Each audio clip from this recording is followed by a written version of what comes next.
সুন্নাহকে যদি আমরা জিজ্ঞেস করি, বিশ্বনবী রেখে যাওয়া সুন্নাতে যদি আমরা একটু তালাশ করি, একটু স্ক্যানিং করি, একটু চোখ বুলাই, তাহলে সুন্নাহ আমাদেরকে বলে বেশি বেশি নফল ইবাদত করো আর আল্লাহর নৈকট্য হাসিল করো। সুবহানাল্লাহ পড়বেন না? কোরআন বলেছে সেজদায় লুটিয়ে পড়ো। যা যা বললাম আমি ওঠার আগে জিজ্ঞেস করে আবার শুনে যাব, কারণ আমি মনে করি এটা ক্লাস। এটা কি ক্লাসে পড়া দেওয়া নেওয়া আছে না নাই? এতক্ষণ পড়ানোর পরে জিজ্ঞেস করার দরকার আছে না নাই? কোরআন বলছে কি আর সুন্নাহ কি বলে? নফল ইবাদত। আওয়াজ করে বলতে হবে সুন্নাহ কি বলে? বুখারীর বর্ণনা, আল্লাহর হাবিব সাল্লাল্লাহু আলাইহি ওয়াসাল্লাম বলেন, মা ইয়াজালু আবদি ইয়াতাকাররাবু ইলাইয়া বিন নওয়াফিল, বান্দা যত বেশি নফল ইবাদত করতে থাকে, করতে করতে করতে করতে বান্দা আমার কাছের নৈকট্য প্রাপ্ত বান্দা হয়ে যায়। হাত্তা উহিব্বাহু, এরপর আমি আমার বান্দারে এত ভালোবাসি, কুনতু সামআহুল্লাযী ইয়াসমাউ বিহি, বান্দা যখন শুনে সে তার নিজের কান দিয়ে শুনে না, আমি আল্লাহর কানে শুনে। কুনতু বাসারাহুল্লাযী ইউবসিরু বিহি, বান্দা যখন দেখে নিজের চোখে দেখে না, আমি আল্লাহর চোখে দেখে।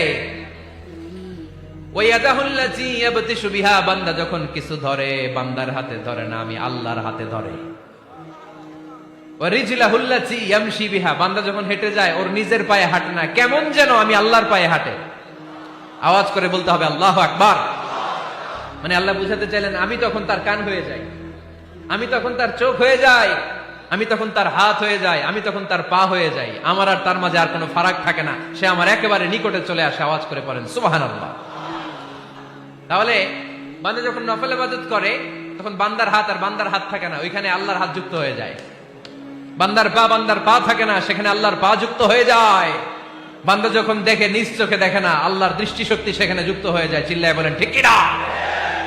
এজন্য নফল ইবাদত করতে রাজি আছেন তো?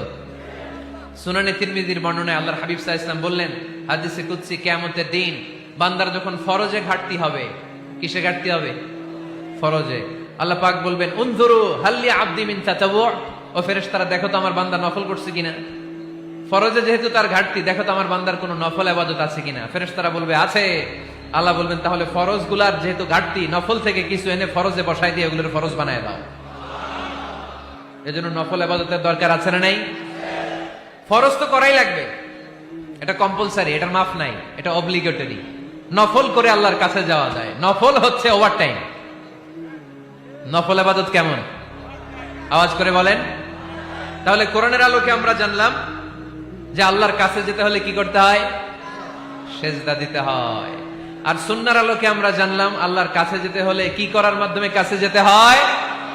আওয়াজ করে বলেন। নফল ইবাদত করতে রাজি আছেন সবাই? সবচাইতে শ্রেষ্ঠ নফল ইবাদত হচ্ছে কোরআনের তেলাওয়াত, ঠিক কিনা? আল্লাহর হাবিব সাল্লাল্লাহু আলাইহি ওয়াসাল্লাম বললেন, নফল ইবাদতের মাধ্যমে আল্লাহর কাছে যেতে চাও, নৈকট্যপ্রাপ্ত বান্দা হতে চাও, আফদলুল ইবাদাতি তিলাওয়াতুল কোরআন।